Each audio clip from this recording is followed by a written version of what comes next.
আজকে বাঙ্গু প্রগতিশীলদের চেতনার দিকে একটা মহা অস্ত্র নিক্ষেপ করব। এর ফলে বাঙ্গু প্রগতিশীলের মুখোশ চূড়ান্ত ভাবে খসে পড়বে আর তাদের পুচ্ছে আগুন জ্বলা যাবে। তাদের প্রগতিশীল প্রতারণা আর ভণ্ডামি ভরা বয়ানের চেতনা এই বিল্ডিং এর মতো ধইসা পড়বে। আগের 2 এপিসোডে আমরা 71 সাল নিয়ে আওয়ামী বাম বয়ানকে জয় বাংলা কইরা দিছি। প্রথম এপিসোডে আওয়ামী বাম বয়ানে পাকিস্তানে ভুয়া অর্থনৈতিক শোষণের ন্যারেটিভে জয় বাংলা করেছি। দ্বিতীয় এপিসোডে 25শে মার্চ 70-এর নির্বাচন এবং তার আগের পরের ঘটনাকে জয় বাংলা করে দিছি। আজকে আমরা আলোচনা করব বাঙ্গু চেতনার মূল সূতিকাগার ভাষা আন্দোলন নিয়ে এবং এর পিছনের আসল বাস্তবতা কি ছিল। আপনারাও বুঝবেন 7 জন্মের জাউরা আওয়ামী লীগ এবং বামেরা বাংলাদেশিদেরকে কি রকম উজবুক বানাইছে এই 50-55 বছর। এই এপিসোডের শেষ পর্যন্ত দেখলে আপনারা নিজেরাই তাজ্জব হইয়া যাবেন। তাদের প্রতারণার ভণ্ডামি দেখা আজকে আমরা 52 চেতনার বয়ানকে পুরাপুরি ধূলিসাৎ কইরা জয় বাংলা কইরা দেব। এর সাথে ভারত, আওয়ামী লীগ এবং বাম বয়ান আর তার চেতনার একচ্ছত্র আধিপত্য চিরতরে এই দেশ থেকে লোপ পাবে। চলেন আল্লাহর নামে শুরু করা যাক। প্রথমেই দেখব কি আছে সেই আওয়ামী বাম বয়ান। 1947 সালে পাকিস্তান রাষ্ট্রের আবির্ভাব হয়। তাকে মানে আওয়ামী বাম বাঙ্গু বয়ানে কয় আর কি। পাকিস্তান গঠন হওয়ার পরে পশ্চিম পাকিস্তানের শাসক গোষ্ঠী বিশেষ করে পাঞ্জাবিরা পূর্ব পাকিস্তানের বাঙালিদের উপরে তাদের ভাষা উর্দু জোর কইরা চাপাইয়া দিতে চাইছিল। পাকিস্তান আন্দোলনের প্রধান নেতা পাকিস্তানের প্রথম গভর্নর জেনারেল কায়েদে আজম মোহাম্মদ আলী জিন্নাহ ঢাকা দেশে নাকি কইছিল Urdu and only Urdu shall be the state language of Pakistan. আর এটা শুনা নাকি সবাই না না করে চিক্কুর মাইরে উঠেছিল। আর তার মধ্যে ছিল নাকি সোহরাওয়ার্দীর বডিগার্ড। জিন্নাহ এই বক্তৃতা দেয় 2 জায়গায়। 21শে মার্চ রমনা রেস করছে বিশাল জনসভায় এবং সেই বক্তব্য কোনো প্রতিবাদ হয় নাই, বরং উচ্ছ্বসিত হয়েছিল জনগণ। উনি কইছিলেন ইংরেজিত কইছিলেন। কি কইছিলেন নিজেরাই শুনেন। Leave no doubt that the state language of Pakistan is going to be Urdu and no other language.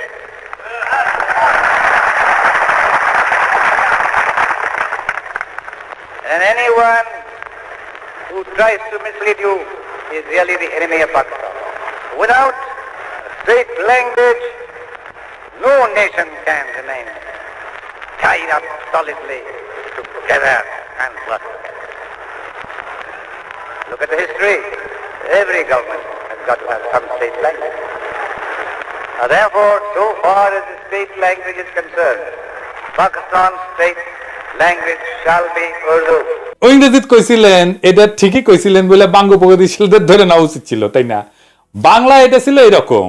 এই কথা আপনাদের খুব স্পষ্ট করে বলতে চাই, পাকিস্তানের রাষ্ট্রভাষা হবে উর্দু এবং অন্য কোনো ভাষা না। যে আপনাদের ভুল পথে চালানোর চেষ্টা করবে সে পাকিস্তানের শত্রু। কিন্তু আপনি এটা কোথাও দেখবেন না। 24শে মার্চ কার্জন হলে তিনি একই রকম কথা বলছিলেন। শোনা যায় এইখানে বাঙ্গু প্রগতিশীলরা না না কইরা উঠেছিল। এটা একটা সিনেমাটিক প্রচার আছে, কিন্তু কোনো অরিজিনাল ফুটেজ এখনো পর্যন্ত কেউ দেখে নাই।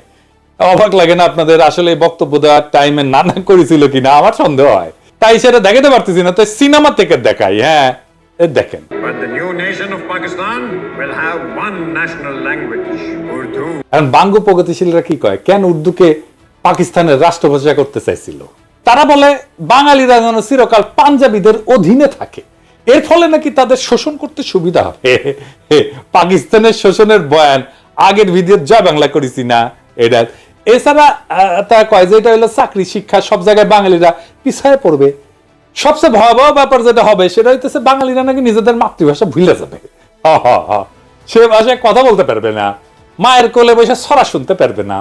আর এই বয়ান নিয়ে বাঙ্গু প্রগতিশীলরা অনেকগুলো গান লিখেছে। তার মধ্যে অন্যতম বিখ্যাত গান হইতেছে ওরা আমার মুখের ভাষা কাইরা নিতে চায়, তারা কথায় কথায় শিকল পরায় মোদের হাতে পায়। কি অদ্ভুত একটা গান। প্রত্যেক 21শে ফেব্রুয়ারিতে বিভিন্ন জায়গায় স্কুল কলেজে সাংস্কৃতিক প্রোগ্রামে গান বাজানো হয়। এই গান হইতেছে প্রগতিশীলদের কাছে অনেকটা সোহরাওয়ার্দীর বডিগার্ডের 7ই মার্চের ভাষণের মতো। এই গান না বাজাইলে তাদের চেতনা পরিপূর্ণ হয় না। এবার আসেন এই গান আমরা বিশ্লেষণ করি, একে একে চোখে আঙুল দিয়ে দেখাই দিই। পুরা বাঙ্গু বয়ানকে জয় বাংলা করবো আজকে ইনশাল্লাহ। সবার প্রথমে যে কথা উঠে আসে সেটা হইলো ওরা আমার মুখের ভাষা কাইরা নিতে চায়। এটা তো সম্পূর্ণ মিথ্যা বানাওয়াটমূলক একটা অপপ্রচার। এখানে ওরা বলতে পশ্চিমা শাসক গোষ্ঠী অথবা পাঞ্জাবিদেরকে বোঝানো হয়েছে, তাই না? প্রথম পয়েন্ট হইতেছে কায়েদ আজম জিন্নাহ যে ঘোষণা দিছিলেন সেটা হইতেছে পাকিস্তানের সংবিধানে অফিসিয়াল ভাষা বা স্টেট ল্যাঙ্গুয়েজ কি হবে, রাষ্ট্রভাষা কি হবে, রাষ্ট্রভাষা কি হবে। কারণ মাতৃভাষা নিয়ে সেই ভাষণে কোনো আলোচনা হয় নাই, তাই না? মাতৃভাষার অফিসিয়াল ল্যাঙ্গুয়েজ দুইটা ভিন্ন জিনিস। জিন্নাহ এবং পাকিস্তানের আবির্ভাবে মুখ্য ভূমিকা পালনকারী দল মুসলিম লীগ উর্দুকে পাকিস্তানের অফিসিয়াল ল্যাঙ্গুয়েজ, স্টেট ল্যাঙ্গুয়েজ আর আন্তঃপ্রদেশ যোগাযোগকারী ভাষা, যেটাকে ইংরেজিতে লিঙ্গুয়া ফ্রাঙ্কা বলে, সেটা করার সিদ্ধান্ত নিয়েছিল। এবং এই সিদ্ধান্ত যখন না হয়েছিল তখন মুসলিম লীগ করে শেখ মুজিব নিজেও। কেন উর্দুকে লিঙ্গুয়া ফ্রাঙ্কা আর অফিসিয়াল ল্যাঙ্গুয়েজ করার সিদ্ধান্ত নেয় সে আলাপে পরে আসতেছি, তবে আগে দেখি অফিসিয়াল বা স্টেট ল্যাঙ্গুয়েজ কি। অফিসিয়াল ল্যাঙ্গুয়েজ হলো একটা রাষ্ট্রের সরকারি দপ্তরে, আদালতে যে নথিপত্র, কাগজ, রাষ্ট্রীয় আর্কাইভ, চিঠি লেখা আর সংরক্ষণ করা হয় সেইটাকে রাষ্ট্রের অফিসিয়াল বা স্টেট ল্যাঙ্গুয়েজ বলে। আর লিঙ্গুয়া ফ্রাঙ্কা কাকে বলে? লিঙ্গুয়া ফ্রাঙ্কা হইতেছে দেশের বিভিন্ন ভাষাভাষী মানুষের মধ্যে যোগাযোগের কমন মাধ্যম বা মিডিয়াম। একটা দেশে বিভিন্ন ভাষার মানুষ বাস করতে পারে, যেমন ধরেন সোভিয়েত ইউনিয়ন, বহু জাতি বাস করত, Russian, Ukrainian, Georgian, Armenian, Kazakh, Tajik, Bashkir, Turkmen, Latvian, এরকম 15টা ভাষা গোষ্ঠী ছিল, বড় বড় ভাষা গোষ্ঠী। এর প্রত্যেকটা এখন আলাদা আলাদা দেশ হয়ে গেছে এবং আরো শত শত ক্ষুদ্র ভাষা গোষ্ঠীর মানুষ ছিল সোভিয়েত ইউনিয়নে। তো এদের মধ্যে লিঙ্গুয়া ফ্রাঙ্কা ছিল রাশিয়ান, আর সোভিয়েত ইউনিয়নের অফিসিয়াল ভাষাও ছিল রাশিয়ান। তো বাঙ্গ প্রগতিশীলদের ভারত মাতা তো এক গাদা জাতিগোষ্ঠী আছে না, তো ভারত মাতার ব্যাপারে আসতেছি। কারণ আসল কথা হইতেছে অফিসিয়াল ল্যাঙ্গুয়েজের সাথে নিজের মাতৃভাষা, একটা এলাকার কথ্য ভাষা বিলুপ্ত হয়ে যাওয়ার কোনো সম্পর্কই নাই, থাকতে পারে না। এটা খুব অদ্ভুত এবং স্থূল একটা দাবি, নিতান্তই হাস্যকর। কিরকম হাস্যকর দেখবেন, আমাকে বাংলাদেশের উদাহরণ দিয়ে শুরু করি।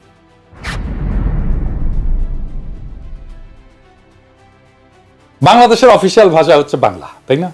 আমরা তো সবাই জানি রাষ্ট্রভাষা বাংলা। তো বাংলাদেশে অন্য ভাষাভাষী জনগোষ্ঠী আছে, যেমন সিলেটি আছে, সাতগাই আছে, চাকমা আছে, গারো আছে, সাঁওতাল আছে, অনেক আছে, তাই না? আমি চাকমা গারোদের উদাহরণে আজকে যাব না, সিলেটি আর সাতগাই ধরে। এই দুই ভাষা বাংলা থেকে সম্পূর্ণ আলাদা ভাষা, তাদের প্রায় সম্পূর্ণ ইউনিক ভোকাবুলারি আছে, শব্দ ভান্ডার আছে, যেটা অন্য কেউ বুঝে না। এমনকি সিলেটি ভাষা তার নিজস্ব বর্ণমালা আছে, যেটাকে সিলেটি নাগরী বলে। একজন সাধারণ বাংলাভাষী মানুষের পক্ষে সিলেটি বা তাটগাইয়া ভাষা বোঝা অসম্ভব, কারণ তাদের ভোকাবুলারি বা শব্দকোষ প্রায় সম্পূর্ণ ভিন্ন। কারণ ঠান্ডা মাথায় ভেবে দেখেন তো, বাংলাকে অফিসিয়াল ভাষা করার ফলে কি সিলেটি বা চিটাগাং এর মানুষকে তাদের কথ্য ভাষা বা মাতৃভাষা ভুলে গেছে? না, যায় নাই। কেন যাবে? আশ্চর্য কথা। এটা তো কত উদ্ভট একটা দাবি, সেটা কল্পনা করলেও হাসি লাগে। বাঙ্গ প্রগতিশীলদের দাবি যে ওরা আমার মুখের ভাষা কাইরা নিতে চায়, এটা সম্পূর্ণ গাঁজাখুরি একটা দাবি।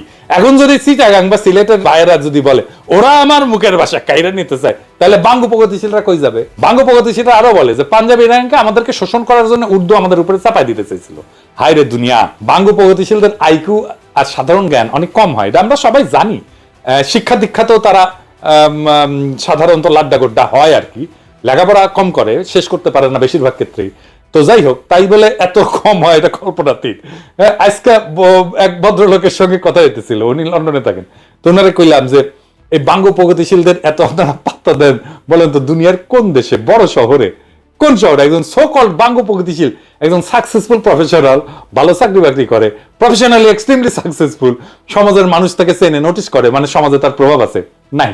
দুনিয়ায় যে কোনো বড় শহরে, ধরেন London, Paris, new York, Geneva, Sydney, কোথাও পাবেন না। বাম সেকুলার আওয়ামী লীগ এগুলো কোথাও পাবেন না। আহম্মকের দল এটাই জানে না যে পাঞ্জাবিদের নিজেদের মাতৃভাষা বা কথ্য ভাষা উর্দু না, তাদের কথ্য ভাষা হচ্ছে পাঞ্জাবি। পাঞ্জাবি ভাষা হিন্দুস্তানি বা উর্দু থেকে সম্পূর্ণ আলাদা একটা ভাষা। শুনেন, ਚਾਨਣ ਘਟ ਰਿਹਾ ਸੀ, ਹਨੇਰੇ ਦੀ ਆਮਦ ਦੇ ਨਿਸ਼ਾਨ ਪ੍ਰਗਟ ਹੋ ਰਹੇ ਸੀ ਤੇ ਕਹਿੰਦੇ ਆ ਲੋਕਾਂ 'ਚ ਹਾਹਾਕਾਰ। এটা হইতেছে পাঞ্জাবি। কি বুঝতে পারলেন যে এটা যে উর্দু না, এটা যে হিন্দি না? শুধু তাই না, পাকিস্তানের সীমান্ত প্রদেশের পশতুনদের মাতৃভাষা হচ্ছে পশতু, সিন্ধুর ভাষা সিন্ধি, বেলুচিস্তানের ভাষা বালুচ। এই সমস্ত প্রত্যেকটা ভাষা আলাদা আলাদা। কেউ কি নিজেদের ভাষা ভুলে গেছে উর্দুকে অফিসিয়াল ল্যাঙ্গুয়েজ করার ফলে? কারো কি ভাষা কায়দা না হয়েছে? পুরো দাবিটা এত বোগাস, এটাকে যে লজিক দিয়া, যুক্তি দিয়া ভ্রান্ত প্রমাণ করা লাগতেছে, সেটা ভাবতে অবাক লাগে। ধরে নিলাম পাঞ্জাবিরা আমাদের শোষণ করতে চায়, তাহলে তো তারা পাঞ্জাবিকে রাষ্ট্রভাষা করার ঘোষণা দিত, উর্দুকে না, তাই না?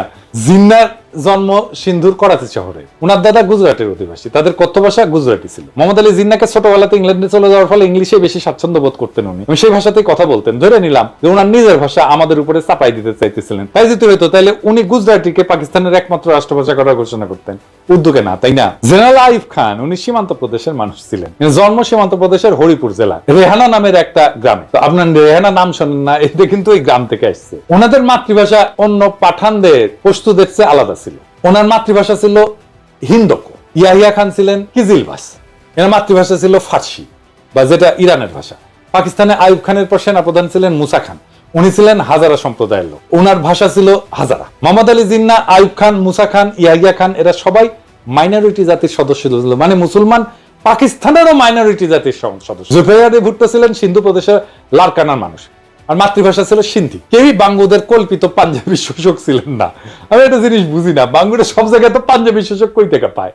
আরে সামারগিরি করে ভুয়া বয়ান বানাবু জাইনা শুনে গোজা মিল দিয়া বানা, এর গোজা দেয় কিন্তু মিলে না। এরপর আবার বালসুনের মতো লেজে গবরে একখান বয়ান বানায়, জাতিকে সেটা গিলায় আজীবন তাদের অন্ধ করে রাখার স্বপ্ন দেখি। 47 থেকে 71 পর্যন্ত পাকিস্তানে যতগুলা প্রধান বিচারপতি ছিল, একজনের মাতৃভাষা উর্দু ছিল না। সব 5 জন ছিল মোট, এর মধ্যে 2 জন ছিল বাঙালি।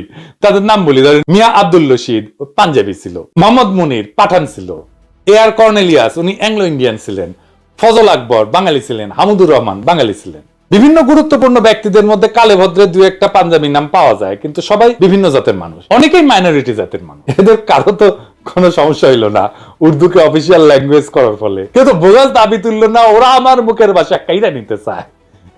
এদের কারো তো চাকরি বাকরি পাইতে, শিক্ষিত হইতে, রাজনীতি করতে কোনো অসুবিধা হয় নাই। যত অসুবিধা বাঙ্গু প্রগতিশীলদের। বাঙ্গু প্রগতিশীলরা যে কত বড় সামারের সামার, বাটপারের বাটপার, সেটা দেখতে পারবেন। আসেন এবার গানের আর বাঙ্গু বয়ানের আর একটা দাবি নিয়ে। উর্দুকে রাষ্ট্রভাষা করা হলে নাকি বাংলাদেশি বয়াতিদের নাইসা নাইসা গান গাওয়া বন্ধ হয়ে যাবে।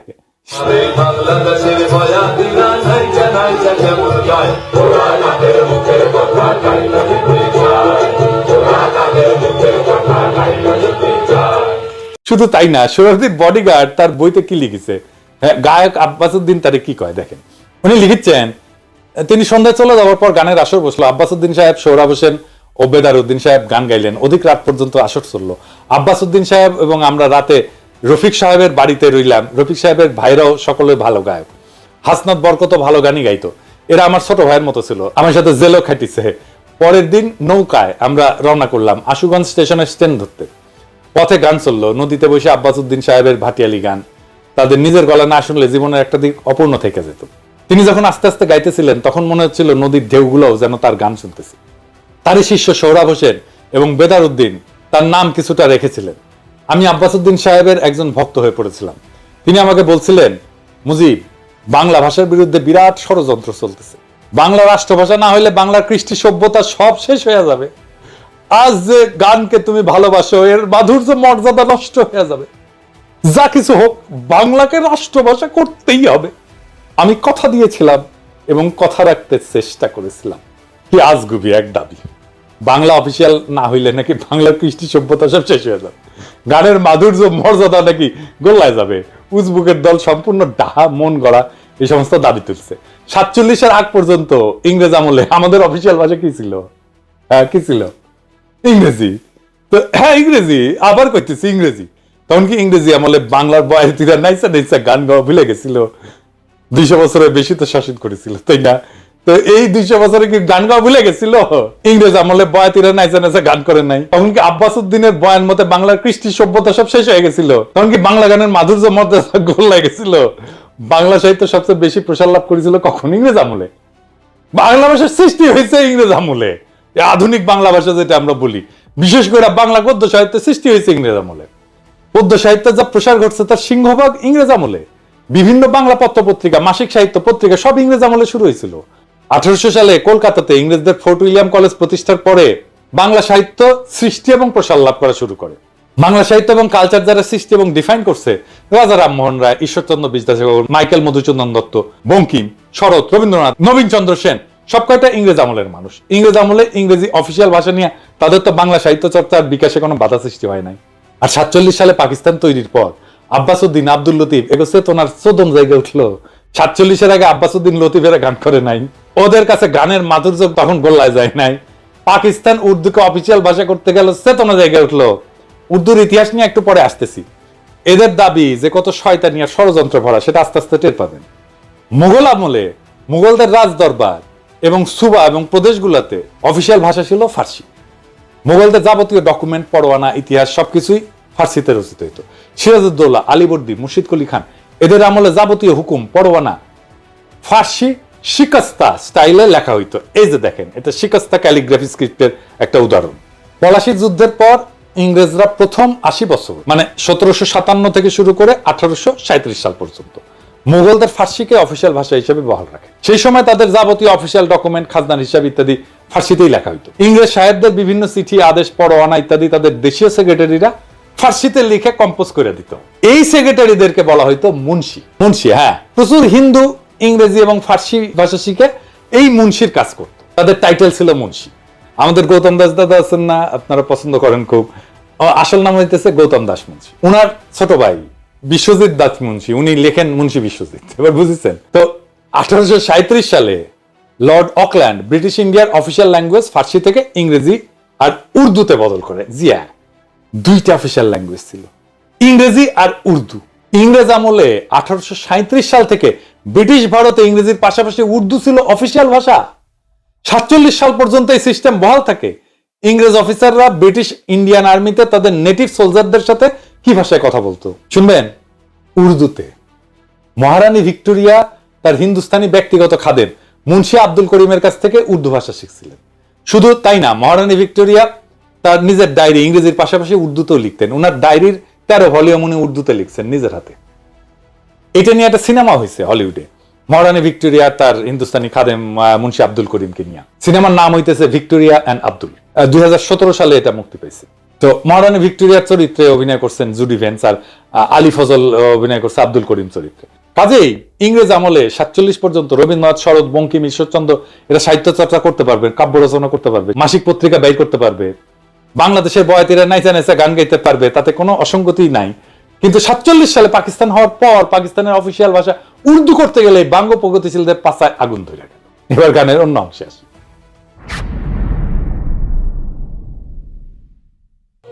আর এক কথা বলে কইরা রাখি কইরা যায় ঘুম পালাই না গাই তো দিনার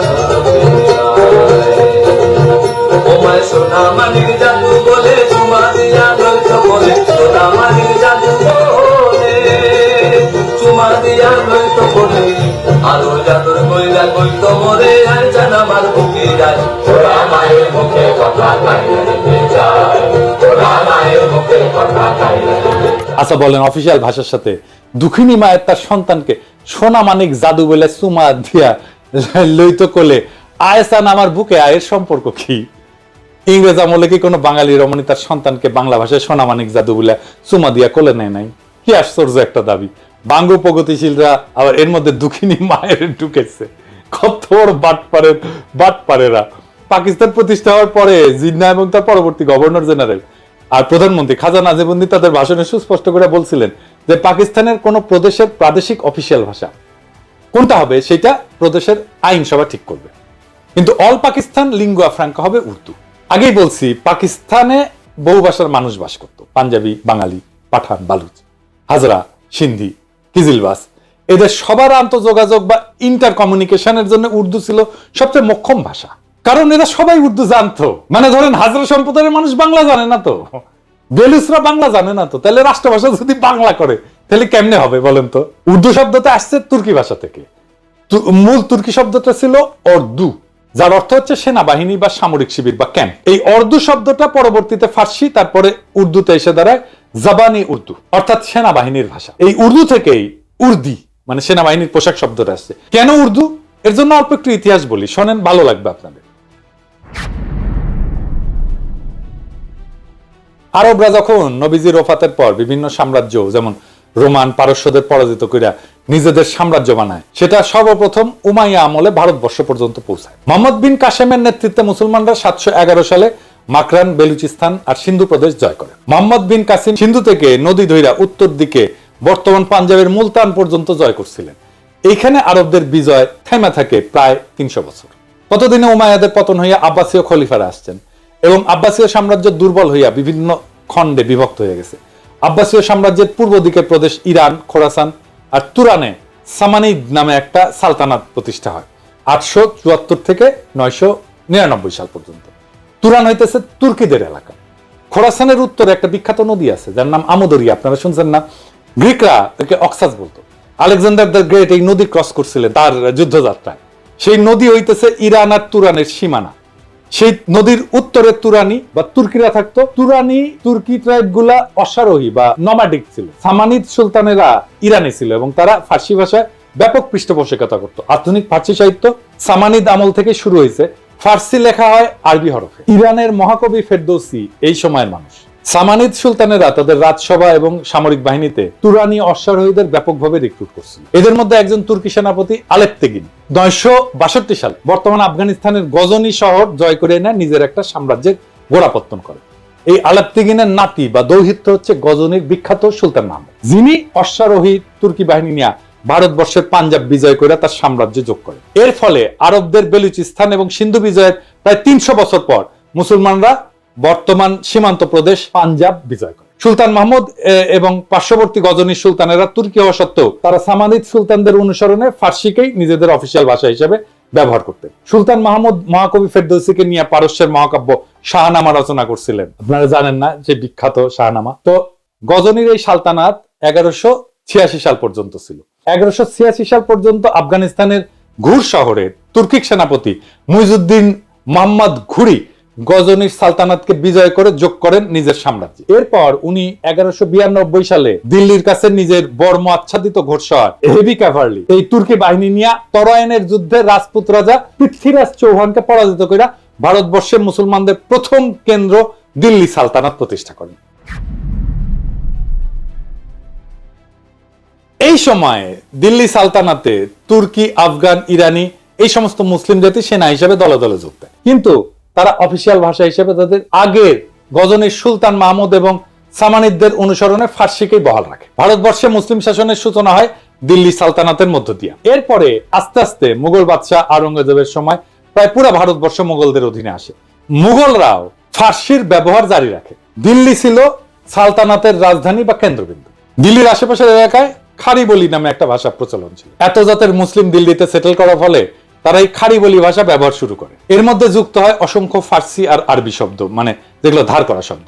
আমাদের বাংলাতে অসংখ্য ধার করা শব্দ আছে। খারবলি আর ফার্সি এই দুইটা মিলে তৈরি হয় উর্দু ভাষা। একে হিন্দুস্তানি ভাষাও বলা হয়, কারণ এটার উৎপত্তি হিন্দুস্তানে দিল্লি সালতানাতের সময়। দিল্লি সালতানাতের আমলে 1300 শতকে বিখ্যাত কবি আমির খসরু, যাকে ভারতের তোতাপাখি বলা হয়, উনি এই উর্দু ভাষায় সাহিত্য রচনা করেন এবং তাকে উর্দু সাহিত্যের জনক বলা হয়। এই উর্দু ভাষাকে ফার্সি আরবি হরফেই লেখা হইতো স্বাভাবিকভাবেই, কারণ যারা শিক্ষিত, যারা এই সাহিত্য রচনা করতেন, তারা অলরেডি সেই হরফের রাষ্ট্রীয় কাজে ফার্সিতে ব্যবহার করতেন। এখন হিন্দুস্তানে বিভিন্ন জাতের মুসলমানদের সমাগম ঘটে। ইরানি, তুরানি, আফগান, পাঠান, তাজিক, উজবেক, হাজরা ইত্যাদি। ভারতবর্ষের মুসলমানদের সেনা সামরিতে এরকম অনেক জাতের ঘোড়সওয়ার সৈন্য সেনাপতির সমাগম হইতো। তারা এই হিন্দুস্তানি ভাষায় নিজেদের মধ্যে কমিউনিকেশন করতেন। এই জন্য এই ভাষার নাম হয়েছে উর্দু বা ক্যাম্প। বোঝা গেছে? মুঘল বাদশাহ জাহাঙ্গীর, শাহজাহান, আওরঙ্গজেব থেকে শুরু করে বাহাদুর শাহ জাফর পর্যন্ত সবার মাতৃভাষা ছিল উর্দু। শেষ বাদশাহ বাহাদুর শাহ জাফর উর্দুতে একজন উৎকৃষ্ট কবিও ছিলেন। মুসলমানরা যখন ডেকান বা হিন্দুস্তানের দক্ষিণে নর্মদা নদীর বিন্ধ্য পর্বতমালার দক্ষিণে নিজেদের সালতানাত এক্সপ্যান্ড করে, সেই ডেক্কানেও মুসলমানরা লিঙ্গুয়া ফ্রাঙ্কা হিসেবে উর্দু ব্যবহার করে। দক্ষিণের উর্দুতে তামিল, তেলেগু থেকে অনেকগুলো ধার করা শব্দ আছে, এই জন্য সেটাকে দক্ষিণী উর্দু বলা হয়। কিন্তু হায়দ্রাবাদের নিজামরা যাতে তুর্কি হইলেও তারা হায়দ্রাবাদে উর্দুতেই কথা বলতেন। এমনকি হায়দার আলী আর টিপু সুলতান সুদূর দক্ষিণে মহীশূর রাজ্যের পত্তন করলেও সেখানেও মুসলমানরা লিঙ্গুয়া ফ্রাঙ্কা হিসেবে উর্দু ব্যবহার করতেন। যেমন ভারতের তেলেঙ্গানা রাজ্য ডেকান বা দাক্ষিণাত্যের একটা রাজ্য।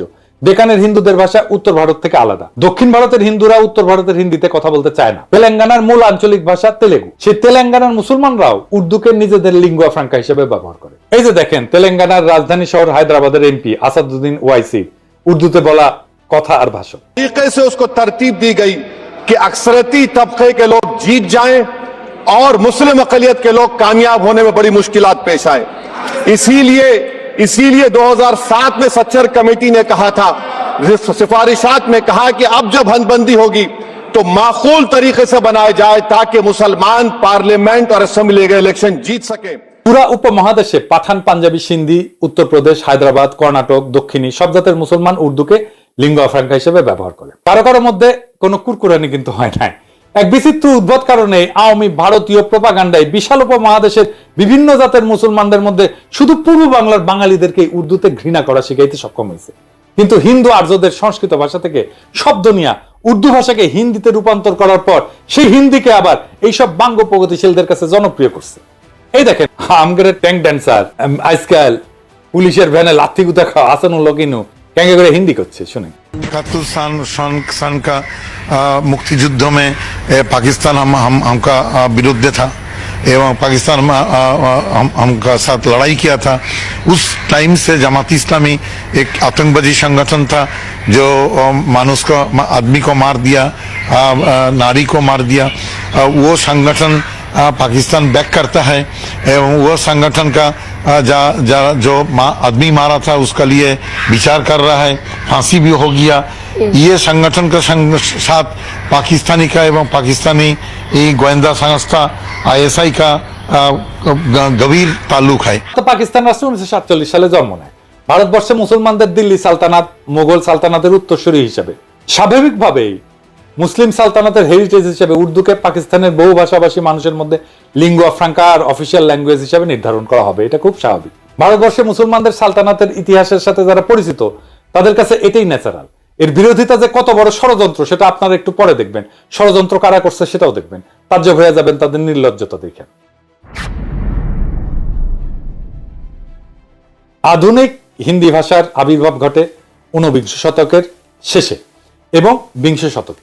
অনেক হিন্দু উর্দু ভাষার কিছু ফার্সি, আরবি ভোকাবুলারি আর ফার্সি হরফে নারাজ হয়। তারা এজিটেশন শুরু করে, উর্দু বা হিন্দুস্তানি ভাষাকে দেবনাগরী হরফে লেখার জন্য ভোকাবুলারিতে আরবি, ফার্সির বদলে সংস্কৃত থেকে ধার করা শব্দ নিয়ে রিপ্লেস করা শুরু করে। এই ভাষার নাম দেওয়া হয় হিন্দি। এর ফলে আধুনিক হিন্দি ভাষার আবির্ভাব ঘটে। হিন্দু ভারতে শুধুমাত্র হিন্দিকে এই লিঙ্গুয়া ফ্রাঙ্কা বা অনলি ন্যাশনাল ল্যাঙ্গুয়েজ হিসেবে কেন্দ্রে অফিসিয়াল ল্যাঙ্গুয়েজ হিসেবে গণ্য করা হয়। ভারতের রাজ্য পর্যায়ে বিভিন্ন ভাষা ওই রাজ্যে অফিসিয়াল কাজে ব্যবহার করা হয়। পাকিস্তানে যে প্রস্তাব জিন্না করছিল এবং খাজা নাজিমুদ্দিন উভয় দিছিলেন, আগেই বলছি আপনাদেরকে, এটা আমার কথা না, এক এক করে আপনাদের রেফারেন্স দেখাচ্ছি। ভারতের সংবিধানে আর্টিকেল 343 দেখেন, স্পষ্ট ভাষায় লেখা আছে official language of the union shall be Hindi in Devanagari script. সাথে কিছুদিনের জন্য ইংরেজিকে রাখছে, যতদিন না মানুষ হিন্দি শেখে। সারা ভারতে সেটা প্রচলিত হয়। এরপর ভারতের সুপ্রিম কোর্টের এই রায় দেখেন, ভারতের সুপ্রিম কোর্ট হিন্দিকে ন্যাশনাল ল্যাঙ্গুয়েজ হিসেবে রায় দিছে। রায় বলা আছে এইটা ইংরেজি যেহেতু কইছে ঠিকই কইছে, এটা বাংলায় করলে হয়। ভারত অনেক রকম মানুষের দেশ, এখানে হিন্দি জাতীয় ভাষা। তাই আশা করা হয় যে যেসব সাক্ষীকে আবেদনকারী মানে উত্তরপ্রদেশের ট্রাইব্যুনালে নিয়ে আসবেন তারা হিন্দিতে কথা বলতে পারবেন এবং নিজেদের কথা বুঝিয়ে বলতে পারবেন। এরপর সংবিধানের 351 আর্টিকেল দেখেন, স্পষ্টভাবে লেখা আছে ভারতের কেন্দ্রের দায়িত্ব হচ্ছে হিন্দি ভাষার প্রসার ঘটানো, সাথে হিন্দি ভোকাবুলারি ক্রমান্বয়ে সংস্কৃত থেকে ধার করা শব্দ দিয়ে প্রতিস্থাপন করা। কই, ভারতের পশ্চিমবঙ্গে তো বাঙালি বাস করে। বাংলা সাহিত্য, কালচার, সংস্কৃতি বলতে যা বুঝি সেটার গোড়াপত্তন তো ঘটে পশ্চিমবঙ্গের হিন্দু ভদ্রলোক, ব্রাহ্মণ, কায়স্থ, বৈদ্য এদের হাতে। তাও তো একটা টু শব্দ পর্যন্ত করলো না যে ভারতে তাদের মুখের ভাষা কাইরা নিতে হইতেছে। তাদের দুঃখিনী মায়ের কি হবে, সোনা মানিক বলে আর বুকে টাইনা নিতে পারবে না। হিন্দিকে ভারতের কেন্দ্রে অফিসিয়াল ল্যাঙ্গুয়েজ করার ফলে কি তারা বাংলা ভুলে গেছে? এখনই কি আপনারা বুঝতেছেন না পূর্ব বাংলার কৃষিজীবী মুসলমানদের বলদ আর উজবুক পায়া কত বড় খেলা খেলছে ভারতীয় সর আর তাদের দোসরেরা? এবার দেখেন আরো খেলা আপনাদের কিভাবে বলদা পায়া খেলছে, একটু দেখায়। বাঙ্গু প্রগতিশীলরা রবীন্দ্রনাথ কইতে কইতে অজ্ঞান হয়ে ক্যাট হয়ে পড়ে যায়। এই যে কয়েকদিন আগে সঞ্জিতা খাতুন মারা গেল, তার লাশের পাশে রবীন্দ্রসঙ্গীত গাইলো, ভিডিও দেখেন।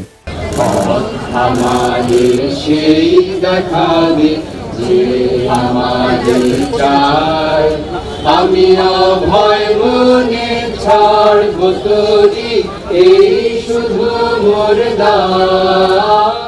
এখন আপনাকে আমি এই রবীন্দ্রনাথের একটা চিঠি পড়ে শোনাইতেছি, তাহলে বুঝবেন এই বাঙ্গু প্রগতিশীলদের ভারত মাতা, আওয়ামী লীগ আর বামেলামিরা কিরকম বলদ বানাইছে। The Mahatma and the poet এই নামে একটা বই আছে, যেখানে রবীন্দ্রনাথ এবং গান্ধীর মধ্যে লেখা চিঠিপত্র সংকলন করা হয়েছে। এটা সংকলক সব্যসাচী ভট্টাচার্য আর এক ভট্টাচার্য। 21 জানুয়ারি 1918 বিহারের মতিহারি থেকে গান্ধী রবীন্দ্রনাথকে একটা চিঠি লেখে। এই পত্রে গান্ধী রবীন্দ্রনাথের মতামত জানতেছে একটা বিষয়টা হইতেছে হিন্দিকে ভারতের একমাত্র জাতীয় ভাষা বা ন্যাশনাল ল্যাঙ্গুয়েজ করার ব্যাপারে, এই ভাষাকে আন্তঃপ্রদেশ যোগাযোগ এবং জাতীয় সমস্ত কমিউনিকেশনের ব্যাপারে চালু করা গান্ধীর প্রশ্ন ছিল এইরকম ইংরেজি, যে এটা কি ঠিক না যে হিন্দি একমাত্র সম্ভাব্য জাতীয় ভাষা এবং বিভিন্ন আন্তঃপ্রদেশের যোগাযোগের জন্য ভাষা হইতে পারে? চিঠির উত্তরে শান্তিনিকেতন থেকে 24শে জানুয়ারি 1918-তে রবীন্দ্রনাথ এই প্রস্তাবে সম্মতিসূচক মতামত দেন এবং হিন্দিকে ভারতের একমাত্র জাতীয় ভাষা যা আন্তঃপ্রদেশ যোগাযোগের জন্য উপযুক্ত বলে মতামত প্রদান করেন। তিনি স্পষ্ট বলছিলেন, হ্যাঁ, হিন্দি একমাত্র সম্ভাব্য জাতীয় ভাষা হইতে পারে ভারতের। আবার পড়ে শোনাচ্ছি, Hindi is the only possible national language in India.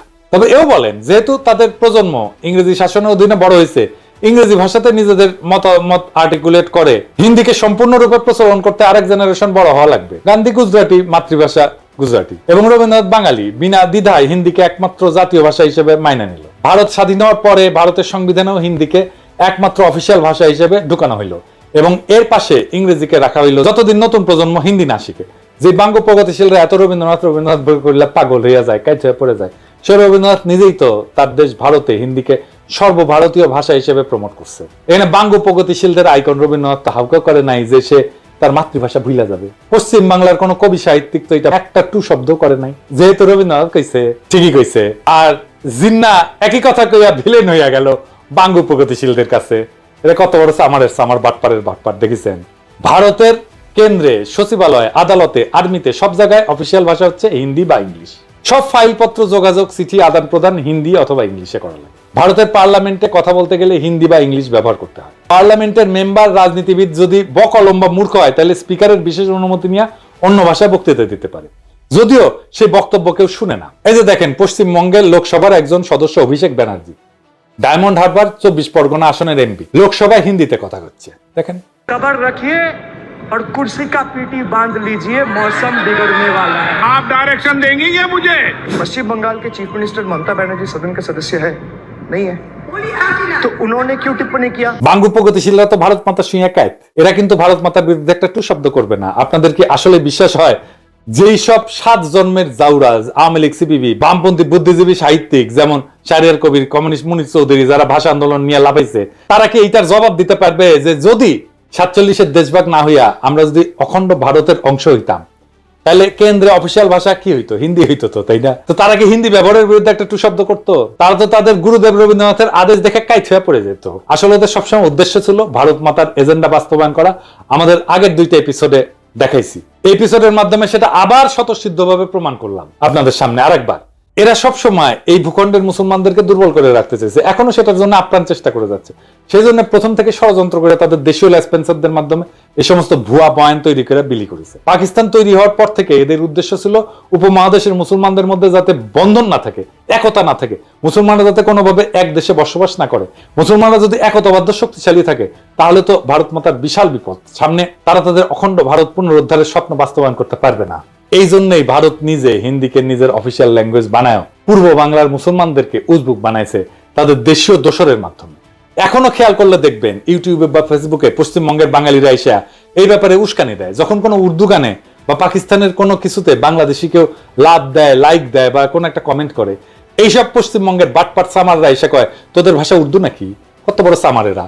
তখন এরা ওপার বাংলা থেকে ভাষা আন্দোলনে ব্যাপকভাবে উস্কানি দিছিল, প্রোপাগান্ডা চালাইছিল। এদের প্রোপাগান্ডা কি জিনিস সেটা সবাই আজকে ভালোভাবে বুঝছেন।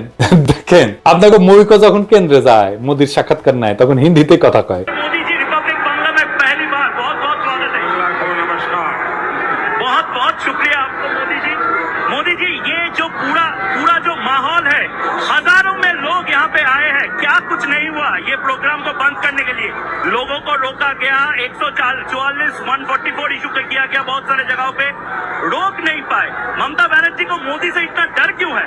পশ্চিমবঙ্গের হিন্দু বাঙালিদের কাছে এটা কিন্তু কোনো আপত্তির বিষয় না, কিন্তু মুসলমানরা উর্দু কইলে তাদের হোগা জ্বলে যায়, তাদের হোগায় আগুন জ্বলে ওঠে দাউ দাউ করে। এইবার আসি ষড়যন্ত্রের অন্তিম পর্যায়ে। 52 সালের 21শে ফেব্রুয়ারির ঘটনা। 21শে ফেব্রুয়ারি নিয়ে যেই বয়ান প্রচলিত তাতে বলা হয় পাকিস্তানি পুলিশ হঠাৎ কইরা, বলা নাই কওয়া নাই, নিরীহ ছাত্রদের মিছিলে গুলি বর্ষণ করে, যেখানে তারা রাষ্ট্রভাষা বাংলা চাই স্লোগান দিতে দিতে শান্তিপূর্ণ মিছিল করতেছিল।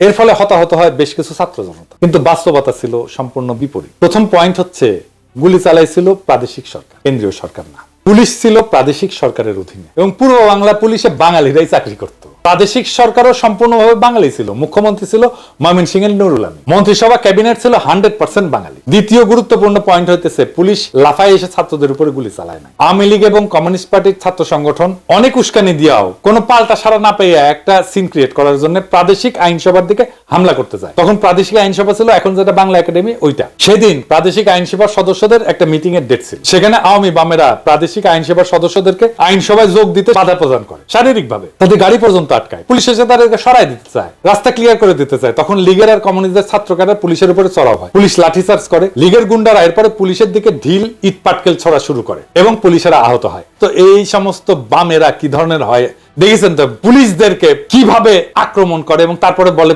আমাকে আক্রমণ করছেন কেন, দেখেন না? এই যে দেখেন,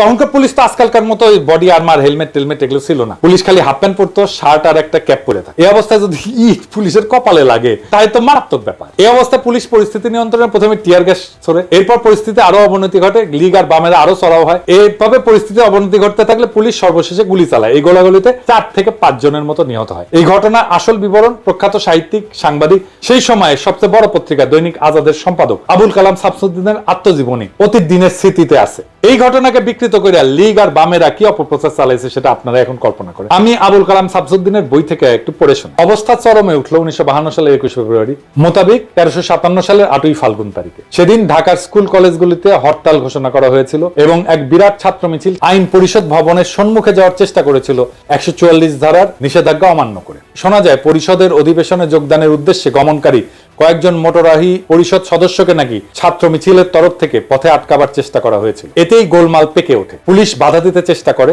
ছাত্র মিছিলের উপরে পুলিশ নাকি লাঠিচার্জ করে এবং কিছু সংখ্যক বিক্ষোভকারীকে গ্রেপ্তারও করা হয়। ফলে উত্তেজনা আরো বৃদ্ধি পায় এবং জনতার পক্ষ থেকে নাকি পুলিশের উদ্দেশ্যে ঢিল ইত্যাদি ছোড়া হয়। ক্রমে অবস্থা একরূপ আয়ত্তের বাইরে চলে যায়। পুলিশ প্রথমে কাঁদুনে গ্যাস এবং পরে বেপরোয়া গুলি বর্ষণ শুরু করে। ফলে জনতার বেশ কিছু সংখ্যক লোক হতাহত হয়। হতাহতের সংখ্যা কি ছিল এবং তাদের মধ্যে ছাত্রই বা কতজন ছিল সে সম্পর্কে নানা ধরনের কথা শোনা গিয়েছিল।